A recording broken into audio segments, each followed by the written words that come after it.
नमस्कार दोस्तों, स्वागत है आप सभी का शर्मा अकेडमी यूट्यूब चैनल पर।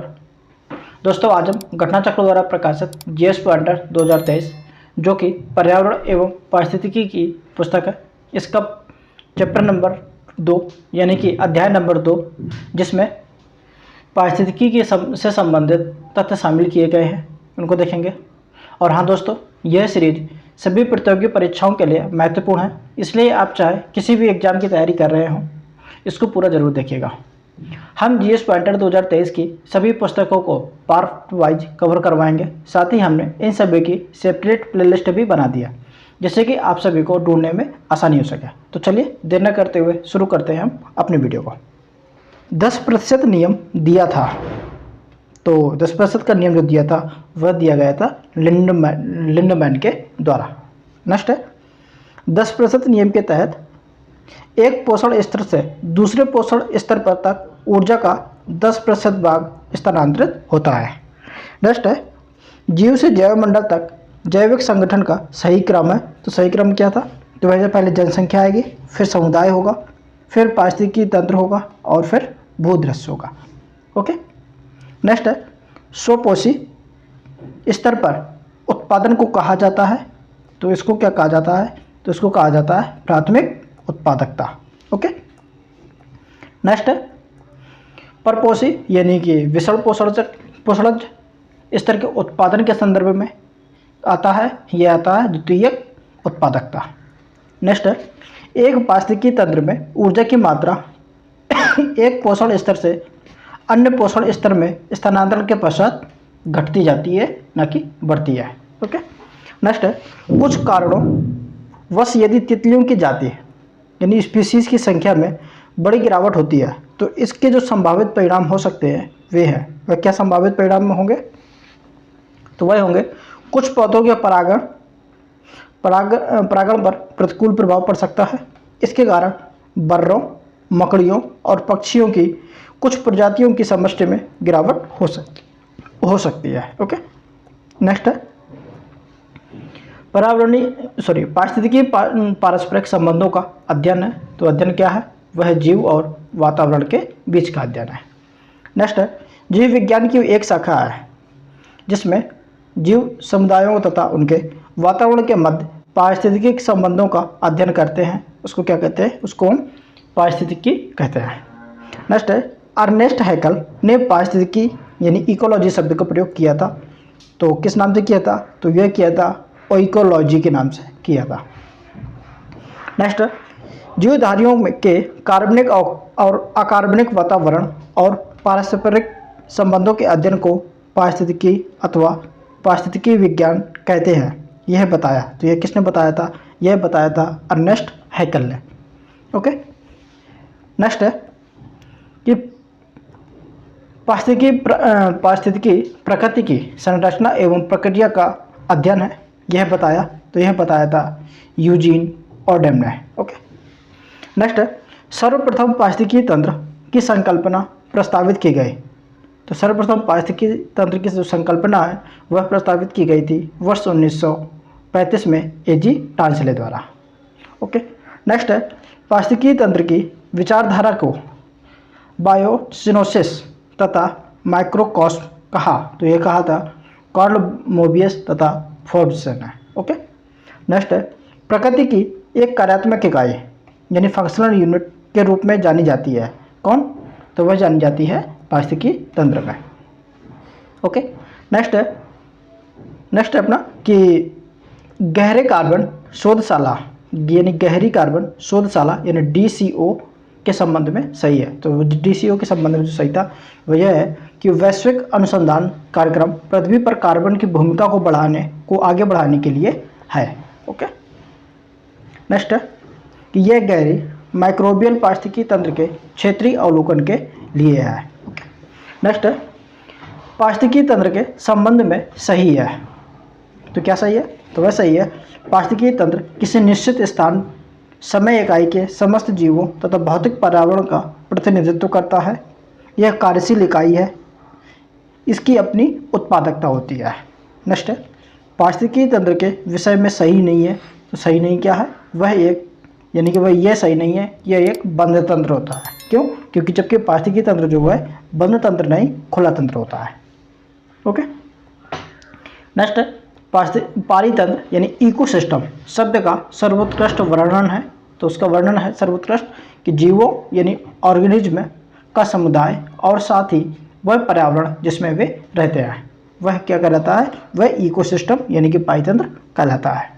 नेक्स्ट, पारितंत्र किसी विशेष प्रजाति के पौधों या जीवों के रहने की सटीक जगह कहलाती है। तो वह कहलाती है आवास यानी हैबिटेट। नेक्स्ट है, किसी क्षेत्र के सभी जीवधारियों तथा वातावरण में उपस्थित अजैव घटक संयुक्त रूप से निर्माण करते हैं। तो किसका निर्माण करते हैं? यह करते हैं पारितंत्र का यानी कि इकोसिस्टम का। नेक्स्ट है कि वन, तालाब तथा खेत में कृत्रिम पारितंत्र है। तो कृत्रिम पारितंत्र जो है वह खेत है, और जबकि वन और तालाब जो है यह कृत्रिम नहीं बल्कि प्राकृतिक पारितंत्र के उदाहरण है। नेक्स्ट है कि वन, झील, धान के खेत तथा घास के मैदान में कृत्रिम पारिस्थितिकी तंत्र है। तो ये है धान के खेत है। नेक्स्ट है घास स्थल, वन तथा मरुस्थल, ये उदाहरण है। तो यह उदाहरण है स्थलीय पारिस्थितिकी तंत्र के उदाहरण है। नेक्स्ट है कि झील, नदियाँ तथा समुद्र, तालाब, ज्वार नदबुक आदि उदाहरण है। तो यह उदाहरण है जलीय पारिस्थितिकी तंत्र के। ओके, नेक्स्ट है कथन और कारण है। कथन है पारिस्थितिकी तंत्र के विविध अवयव आपस में एक दूसरे पर निर्भर नहीं है। तो फ्रेंड्स कथन गलत है, क्योंकि ये एक दूसरे पर निर्भर होते हैं। नेक्स्ट है कारण जो है, कारण है मानव क्रियाओं से वातावरण प्रभावित होता है। तो फ्रेंड्स कारण तो सही है, जबकि कथन हमारा गलत है। नेक्स्ट है समुदायों का पूर्ण क्रम जो क्रमशः एक निश्चित स्थान पर बदलता है कहलाता है। तो यह कहलाता है सीयर। ओके, नेक्स्ट है किसी निश्चित क्षेत्र में प्राणियों की संख्या की सीमा जिसे पर्यावरण समर्थन कर सकता है कहलाती है। तो वह है वहन क्षमता। ओके, नेक्स्ट है बिना पर्यावरण की रुकावट के प्रजनन की क्षमता कहलाती है जैविक विभव यानी कि बायोटिक पोटेंशियल कहलाती है। ओके, नेक्स्ट है एक पद जो केवल जीवधारी द्वारा ग्रहण किए गए दिक्क स्थान का ही नहीं बल्कि जीवों के समुदाय में उसकी कार्यात्मक भूमिका का भी वर्णन करता है। तो ये कौन है? यह है पारिस्थितिकी कर्मता। ओके, नेक्स्ट पृथ्वी के सर्वाधिक क्षेत्र पर फैला हुआ पारिस्थितिकी तंत्र है। तो कौन सा है? वह सामुद्रिक पारितंत्र है। नेक्स्ट है पृथ्वी पर विद्यमान जलमंडल यानी हाइड्रोस्फीयर में समुद्री जल होता है कितना? लगभग 97% भाग होता है। ओके, नेक्स्ट है यदि वर्षावन और उष्णकटिबंधीय वन पृथ्वी के फेफड़े हैं तो निश्चित इसके गुर्दे हैं। तो ये उसके गुर्दे कौन होगा? वह आर्द्र भूमि इसके गुर्दे होंगे। ओके, नेक्स्ट है हमारा अगला है कि समुद्री जल में सर्वाधिक मात्रा में व्याप्त लवण है। तो वह कौन सा है? सोडियम क्लोराइड यानी कि NaCl है। ओके, नेक्स्ट है पारिस्थितिकी संतुलन बनाए रखने में मदद करता है। तो कौन करता है? वह है वनारोपण, वर्षा जल प्रबंधन और जैव मंडल भंडार। नेक्स्ट है वन्य जीव संरक्षण एवं पर्यावरण में व्याप्त प्रदूषण का निवारण मददगार है। तो किसका मददगार है? वह है पर्यावरण संतुलन बनाए रखने में। ओके, नेक्स्ट है मानव गतिविधियों से परिवर्तित पर्यावरण कहलाता है। तो वह कहलाता है एंथ्रोपोजेनिक पर्यावरण। ओके, नेक्स्ट है भारत में पारिस्थितिकी असंतुलन का एक मुख्य कारण है। तो वह मुख्य कारण क्या है? वनोन्मूलन है। ओके, नेक्स्ट है वह कार्य जिससे पारिस्थितिकी संतुलन बिगड़ता है। तो वह क्या है? वह वृक्ष काटना। नेक्स्ट है रेगिस्तान में आवास करने वाले जानवर कहलाते हैं। तो क्या कहलाते हैं? यह कहलाते हैं मरोद्भिद जानवर। ओके, नेक्स्ट है पारिस्थितिकी तंत्र इकोसिस्टम में उच्चतम पोषण स्तर का स्थान प्राप्त है। तो किसको? यह प्राप्त है सर्वाहारी को यानी ओमनीवोरस को प्राप्त है। नेक्स्ट पारिस्थितिकी तंत्र का एक जीवी संगठक नहीं है। कौन? वह वायु। नेक्स्ट पारिस्थितिकी निकाय में ऊर्जा का प्राथमिक स्रोत है। तो ऊर्जा का जो प्राथमिक स्रोत है वह है सौर ऊर्जा। नेक्स्ट है पारितंत्र में खाद्य श्रृंखलाओं के संदर्भ में जिस प्रकार के जीव अपघटक जीव कहलाते हैं वह है कवक और जीवाणु। नेक्स्ट है हमारा अगला है कि अपघटक वे जीव होते हैं जो अपक्षय या सड़न की प्रक्रिया को तेज करते हैं जिससे पुनः चक्रीकरण हो सके। तो किसका? तो वह है पोषक तत्वों का। नेक्स्ट, निर्जीव कार्बनिक तत्वों को अकार्बनिक यौगिकों में तोड़ते हैं। तो कौन तोड़ते हैं? वे अपघटक है जो तोड़ते हैं। नेक्स्ट है सूक्ष्म जीवों की एक विस्तृत किस्म जैसे फफूंद, जीवाणु, गोलक्रमण, प्रोटोजोआ और केचुआ आदि भूमिका अदा करते हैं। तो ये अदा करते हैं किसकी? अपघटकों की भूमिका अदा करते हैं। नेक्स्ट है चींटी, हिरन, लोमड़ी तथा बाघ में प्राथमिक उपभोक्ता है। तो इसमें प्राथमिक उपभोक्ता जो है वह चींटी और हिरन है। ओके। नेक्स्ट है किसी खाद्य श्रृंखला में मुख्यतः प्राथमिक उपभोक्ता की श्रेणी में आते हैं। तो वो कौन आते हैं? वह शाकाहारी प्राणी आता है।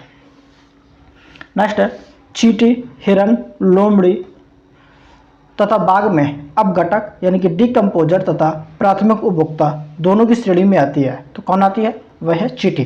चींटी प्राथमिक उपभोक्ता भी है और यह अपघटक यानी कि डिकम्पोजर भी यही है। ओके। नेक्स्ट है खाद्य श्रृंखला यानी फूड चेन में मानव है क्या है? यह प्राथमिक उपभोक्ता और द्वितीय उपभोक्ता, इन दोनों में प्राथमिक उपभोक्ता भी है और द्वितीय उपभोक्ता भी है। ओके।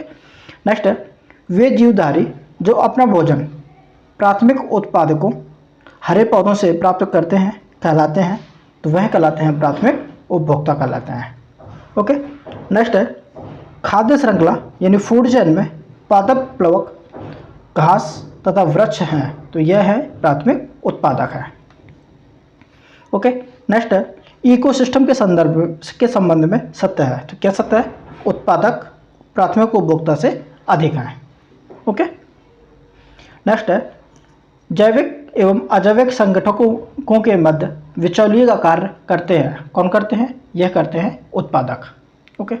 नेक्स्ट है एक पारिस्थितिकी तंत्र के खाद्य श्रृंखला में जंतु प्लवक, टिड्डे एवं गाय है। ये क्या है? यह है प्राथमिक उपभोक्ता है। ओके। नेक्स्ट है एक पारिस्थितिकी तंत्र के खाद्य श्रृंखला में पक्षी, मछलियाँ तथा भेड़िया हैं। तो क्या है? यह द्वितीय उपभोक्ता है। ओके। आगे चलते हम। नेक्स्ट है समुद्री वातावरण में मुख्य प्राथमिक उत्पादक होते हैं। तो वह कौन होते हैं? वह होते हैं फाइटोप्लैंक्टन्स। ओके। नेक्स्ट है पारिस्थितिकी तंत्र के जैविक घटकों में उत्पादक घटक है। तो वह है हरे पौधे हैं। नेक्स्ट है हरे पौधे सूर्य के प्रकाश का उपयोग करके अपना आहार स्वयं निर्मित करते हैं। कैसे? तो यह करते हैं प्रकाश संश्लेषण की विधि द्वारा। ओके। नेक्स्ट है प्रथम पोषण स्तर के अंतर्गत आते हैं। तो क्या आते हैं? वह आते हैं हरित पादप आते हैं। नेक्स्ट है पौधे हरे रंग के लवक यानी क्लोरोफिल की सहायता से करते हैं। तो क्या करते हैं? प्रकाश संश्लेषण करते हैं। नेक्स्ट है जीवित घटकों में शामिल होने के कारण पारिस्थितिकी तंत्र से संबंधित है। तो क्या संबंधित है? वह हरे पौधे हैं। ओके। नेक्स्ट है एक घास स्थली पारिस्थितिकी तंत्र में खाद्य श्रृंखला के विभिन्न घटकों का जो सही क्रम है वह होगा, पहले सबसे पहले घास आएगा, फिर टिड्डा, फिर मेढक और फिर सर्प। जो घास जो है वह उत्पादक है, टिड्डा प्राथमिक उपभोक्ता है और मेढक जो है द्वितीयक उपभोक्ता होगा और सर्प जो है तृतीयक उपभोक्ता होगा। ओके। चलिए नेक्स्ट है ऐसे पदार्थ जिनके ऑक्सीकरण के पश्चात जीवधारियों को ऊर्जा प्राप्त होती है कहे जाते हैं। तो क्या कहे जाते हैं? वह खाद्य यानी फूड कहे जाते हैं। ओके। नेक्स्ट है कि जीवों में ऊर्जा का प्रवाह होता है। तो जीवों में जो है ऊर्जा का प्रवाह एक दिशीय होता है। ओके। यानी कि यूनिडायरेक्शनल होता है। नेक्स्ट है आहार श्रृंखला का निर्माण करते हैं। तो कौन करता है? घास, बकरी तथा मानव। नेक्स्ट है जीव भार का पिरामिड जिस पारिस्थितिकी तंत्र में उलट जाता है वह क्या है? तालाब तथा समुद्र यानी कि जलीय पारिस्थितिकी तंत्र में जीव भार का पिरामिड जो है वह उलट जाता है। नेक्स्ट है पारिस्थितिकी तंत्र के विभिन्न स्तरों के प्रति इकाई में उपस्थित जीव भार के रेखाचित्रीय निरूपण को कहते हैं। तो इसको क्या कहते हैं? इसको कहते हैं जीवभार का पिरामिड। ओके, नेक्स्ट है स्थलीय पारिस्थितिकी तंत्र में जीवभार का पिरामिड होता है तो कैसा होता है? ये सीधा होता है। ओके, नेक्स्ट है एक घास स्थलीय पारिस्थितिकी तंत्र यानी घास, टिड्डा, मेंढक और सर्प में DDT का समावेश होने के बाद जिस एक जीव में उसका संभवतः अधिकतम सांद्रण प्रदर्शित होगा वह है, तो वह कौन होगा? वह सर्प होगा। नेक्स्ट, जब कुछ प्रदूषक आहार श्रृंखला के साथ सांद्रता में बढ़ते जाते हैं और ऊतकों में जमा हो जाते हैं तो इस घटना को कहते हैं, तो इस घटना को हम कहते हैं जैविक आवर्धन यानी बायोमैग्निफिकेशन कहते हैं। ओके, नेक्स्ट है DDT जैसे प्रदूषक होते हैं। तो कैसे प्रदूषक होते हैं? तो यह होते हैं जैव अनिम्नीकरणीय यानी नॉन बायोडिग्रेडेबल होता है। ओके, नेक्स्ट है नीम, अमलतास, पीपल तथा यूकेलिप्टस में से वह पारिस्थितिकी मित्र नहीं है। तो जो पारिस्थितिकी मित्र नहीं है वह है यूकेलिप्टस, और यूकेलिप्टस को ही हम पारिस्थितिकी का आतंकवादी भी कहते हैं इसको। ओके, नेक्स्ट है यूकेलिप्टस को उसकी अत्यधिक जल ग्रहण शक्ति के कारण घोषित किया गया है। तो क्या घोषित किया गया है? पर्यावरण शत्रु। नेक्स्ट है वृक्ष जो पर्यावरणीय संकट माना जाता है वह है यूकेलिप्टस है। लैंटिक आवास का उदाहरण जो है वह है तालाब और दलदल। ओके, लिम्नांटिक क्षेत्र में पादप प्लवक की अधिकता होती है। अधिकता में क्या होता है? वह वृद्धि होती है। नेक्स्ट है लिम्नांटिक क्षेत्र होता है तो वह होता है पानी का खुला क्षेत्र। ओके, नेक्स्ट है हम आगे चलते हैं। हमारा अगला है स्थिर जल के आवास लैंटिक आवास के अंतर्गत आते हैं। इनके उदाहरण हैं कौन कौन से हैं? आर्द्रभूमि, तालाब, झील और जलाशय। नेक्स्ट है बहते जल के आवास यानी लोटिक आवास कहे जाते हैं जैसे नदी। ओके, नेक्स्ट है दो भिन्न समुदायों के बीच के संक्रांति क्षेत्र कहलाता है तो वह कहलाता है इकोटोन। नेक्स्ट है सर्वाधिक स्थायी पारिस्थितिकी तंत्र है तो वह है महासागर है सर्वाधिक स्थायी पारिस्थितिकी तंत्र। नेक्स्ट है वन, घास के मैदान, रेगिस्तान तथा समुद्र में सबसे स्थायी पारिस्थितिकी तंत्र है तो वह कौन है? वह समुद्री पारिस्थितिकी तंत्र सबसे स्थायी है। नेक्स्ट है जलमंडल, जीवोम, स्थलमंडल और जैवमंडल में से पृथ्वी का सबसे बृहद पारिस्थितिकी तंत्र है वह है जैवमंडल। ओके, नेक्स्ट है पारिस्थितिकी तंत्र में तत्वों के चक्रण को कहते हैं। तो इसके तत्वों के चक्र को क्या कहते हैं? इसको कहते हैं भूजैव रासायनिक चक्र। नेक्स्ट है जल चक्र को ओडम ने सम्मिलित किया है। क्या? किसमें? तो इसको किया है गैसीय चक्र में। नेक्स्ट है पारिस्थितिकी संतुलन का से संबंध नहीं है। पारिस्थितिकी संतुलन से संबंध नहीं है किसका? औद्योगिक प्रबंधन का। नेक्स्ट है पारिस्थितिकी स्थायी मितव्ययिता है। यह जिस आंदोलन का नारा है वह कौन सा था? वह है चिपको मूवमेंट यानी चिपको आंदोलन है। नेक्स्ट है नर्मदा नदी के ऊपर बनाई जा रही बहुउद्देशीय बांध परियोजना को रोकने के लिए चलाया गया आंदोलन है तो वह आंदोलन है नर्मदा बचाओ आंदोलन है। ओके, नेक्स्ट है दक्षिण भारत का पर्यावरण संरक्षण से संबंधित आंदोलन है तो वह एपिको आंदोलन है। नेक्स्ट है चिपको आंदोलन संबंधित है तो वह संबंधित है पादप संरक्षण से। नेक्स्ट है जीवमंडल उदाहरण है तो जीवमंडल जो उदाहरण है वह है एक खुले तंत्र का उदाहरण है।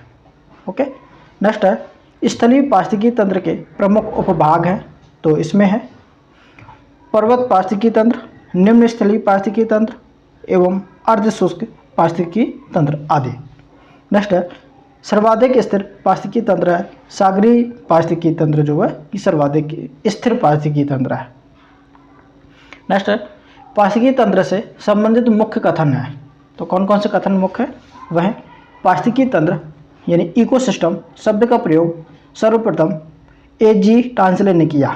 जो जीव को अपना भोजन स्वयं उत्पादित करते हैं, जो जीव स्वयं अपना भोजन स्वयं उत्पादित करते हैं उन्हें स्वपोषित यानी कि ऑटोट्रॉप्स कहते हैं। ओके, नेक्स्ट है वर्ष 1935 में पारिस्थितिकी तंत्र यानी इकोसिस्टम शब्द का प्रयोग किया गया है। तो किसके द्वारा यह किया गया है? एजी टांसले के द्वारा। नेक्स्ट है सूक्ष्म जीव जो मृत पौधों, जंतुओं और अन्य जैविक पदार्थों को सड़ा गलाकर वियोजित करते हैं कहलाते हैं। तो वह कहलाते हैं वियोजक या अपघटक यानी डीकंपोजर कहलाते हैं। ओके। नेक्स्ट है कि झील, घास स्थल, मैंग्रोव तथा महासागर पाइतंत्रों की घटती उत्पादकता का सही अनुक्रम है। तो सही अनुक्रम कौन सा है? वह मैंग्रोव है, फिर उसके बाद घास स्थल, फिर झील, फिर महासागर। ओके। नेक्स्ट, अधिक विविधता वाले पाइतंत्र की उत्पादकता भी होगी, अधिक होगी। ओके। नेक्स्ट है खाद्य श्रृंखला उस क्रम का निर्देशन करती है जिसमें जीवों की श्रृंखला एक दूसरे के आहार द्वारा होती है, क्या? पोषित होती है। ओके। नेक्स्ट है पोषण स्तर बनते हैं। तो किससे बनते हैं? तो ये बनते हैं खाद्य श्रृंखला में जीवों के संबद्ध होने से पोषण स्तर बनते हैं। ओके। नेक्स्ट है पारिस्थितिकी तंत्र में ऊर्जा का अंतरण क्रमबद्ध स्तरों की एक श्रृंखला में होता है, जिसे कहते हैं, तो इसको क्या कहते हैं? इसे कहते हैं खाद्य श्रृंखला कहते हैं। ओके। नेक्स्ट है जीवमंडलीय पारिस्थितिकी तंत्र में ऊर्जा का प्रवाह होता है, तो ये एक दिशीय होता है। नेक्स्ट है ऊर्जा का न तो सृजन हो सकता है और न ही उसे नष्ट किया जा सकता है। यह एक स्वरूप से दूसरे स्वरूप में परिवर्तित हो सकती है। किसके अनुसार? तो यह है ऊष्मागतिकी के पहले नियम के अनुसार है। नेक्स्ट है प्रथम पोषण स्तर से द्वितीय पोषण स्तर तथा द्वितीय पोषण स्तर से तृतीय पोषण स्तर पर उपलब्ध ऊर्जा की मात्रा घटती जाती है। ओके। नेक्स्ट है विभिन्न पारिस्थितिकी तंत्रों में उत्पादकों की सकल उत्पादकता का वह भाग जो शाकाहारियों द्वारा स्वांगीकृत हो पाता है, तो वह है लगभग 10% भाग है। ओके। नेक्स्ट है सर्वप्रथम गहन पारिस्थितिकी यानी कि डीप इकोलॉजी शब्द का प्रयोग किया। तो किसने किया था? यह किया था अर्नीज नेस ने। नेक्स्ट है पारिस्थितिकी संक्रमण अवधारणा का सर्वप्रथम प्रयोग किया। तो यह किया था बेनेट के द्वारा। ओके। नेक्स्ट है पारिस्थितिकी निशय यानी आला की संकल्पना को प्रतिपादित किया था। तो यह प्रतिपादित किया था ग्रीनेल ने। ओके। नेक्स्ट है पारिस्थितिकी पदछाप की माप की इकाई है, तो वह है भूमंडलीय हेक्टेयर है। नेक्स्ट है एक मनुष्य के जीवन को पूर्ण रूप से धारण करने के लिए आवश्यक न्यूनतम भूमि को कहते हैं। तो इसको क्या कहते हैं? इसको कहते हैं पारिस्थितिकी पदछाप। नेक्स्ट है अविवेकशील जीवन शैली, जिसमें पारिस्थितिकी तंत्र के घटकों यथा जल, ऊर्जा इत्यादि का आवश्यकता से अधिक दोहन किया जाता है, तो बढ़ा देती है। तो क्या बढ़ा देती है? ये पदछाप के आकार को बढ़ा देती है। ओके। इन फुटप्रिंट के आकार को बढ़ा देती है। नेक्स्ट है कार्बन की सामाजिक मूल्य पद से आशय है। क्या आशय है? एक प्रदत्त वर्ष में यानी एक वर्ष में 1 टन का CO2 के उत्सर्जन से होने वाली दीर्घकालीन क्षति है। ओके। नेक्स्ट है सुमेलन दिया हुआ है, जैसे वन्य जीव संरक्षण अधिनियम जो है यह 1972 में पारित किया गया था। प्रोजेक्ट टाइगर जो है यह 1973 से लागू किया गया था, और जो प्रोजेक्ट हाथी जो है यह 1992 में लाया गया था, और जैव विविधता अधिनियम जो है यह 2002 में लागू किया गया था। नेक्स्ट है भारतीय वन्य जीव संरक्षण अधिनियम लागू किया गया। तो यह किया गया था वर्ष 1972 में। नेक्स्ट है पर्यावरण संरक्षण अधिनियम पर्यावरण के संरक्षण एवं सुधार के लिए पारित किया गया। तो यह किया गया था वर्ष 1986 में। ओके।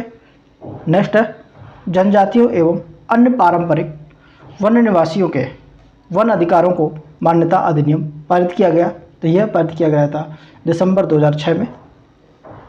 नेक्स्ट है वन संरक्षण अधिनियम पारित किया गया। तो यह किया गया था वर्ष 1980 में। नेक्स्ट है मिलेनियम इकोसिस्टम असेसमेंट पारिस्थितिकी तंत्र की सेवाओं के प्रमुख वर्गों का वर्णन करता है। तो किसमें? यह करता है व्यवस्था में, समर्थन, नियंत्रण, संरक्षण और सांस्कृतिक में। ओके। नेक्स्ट है वह जो एक समर्थन सेवा है, पोषण चक्रण और फसल परागण। ओके, नेक्स्ट है एक साधारण समुद्री आहार श्रृंखला का सही क्रम है। सबसे पहले डाइटम यानी स्वपोषी, फिर क्रिटेशियाई यानी शाकाहारी उपभोक्ता, फिर हेरिंग यानी कि मांसाहारी उपभोक्ता आएगा। ओके, नेक्स्ट है जैव वानिकी के संबंध में सही है। तो क्या सही है? यह पारिस्थितिकी का पर्याय यानी साइनोनिम है।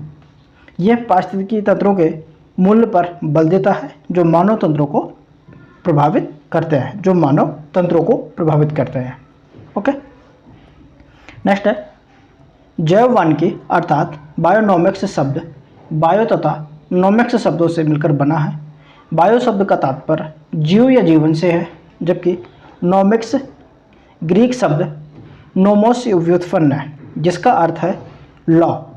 बायोनोमिक्स शब्द का शाब्दिक अर्थ है जीवन के नियम है। नेक्स्ट है किसी जल निकाय में घनत्व प्रवणता को दर्शाती है। तो वह दर्शाती है पिक्नोक्लाइन जो है वह घनत्व प्रवणता को दर्शाती है।